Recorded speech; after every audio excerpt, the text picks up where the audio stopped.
ચા બા પીવડાય ને યાર, આવી છે તો. શું મારે નથી પીવી? મારે પીવી છે. તને કેમ મોડું થયું? અરે તમારી ટી શર્ટ ધોતી હતી, પેલી ચા ઢોળી હતી ને તમે સવારે. કઈ ટી શર્ટ લે?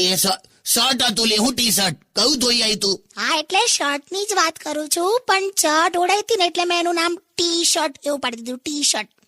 જોક મારે મારી આમ. અરે મસ્તી કરી યાર. અને તમે ચા પીવાનું ઓછું રાખો. ચા તો મજા આવે. દૂધ પીઓ એના કરતા, દૂધ એમાં તાકાત હોય. દૂધમાં તાકાત હોત તો પછી નાનપણમાં દૂધના દાંત પડ્યા જ નહીં ને. એટલે ચા પીવાની એમ. કેવા ચા બાપો છે. લે બધું છોડો ને, હમણાં મંગાવું છું ચા. હવે શું ચાલે છે કાકી, આજકાલ શું ચાલે છે? શ્રી ગણેશાય નમઃ. લાડુ ચાલે છે અમારે. જો શાંતિ રાખો, એ બધું બોલવાની જરૂર નથી. કેને કે? શું? અરે કાકીને લાડુ બનાયા હે. તેમાં શું બધા બનાવે? પણ આ તે જોયો લાડુ? ના રે. 3 જણ ભેગા થઈને ખસેડે ને તો હલે એવો લાડુ છે. એટલે એટલો મોટો લાડુ? પણ તમે શું કામ અત્યારે બોલો છો? અને ખ્યાલ આવે બધાને. ના ઉભા રહો, આટલો મોટો લાડુ બનાવ્યો છે? એક લાડુ એક છોટા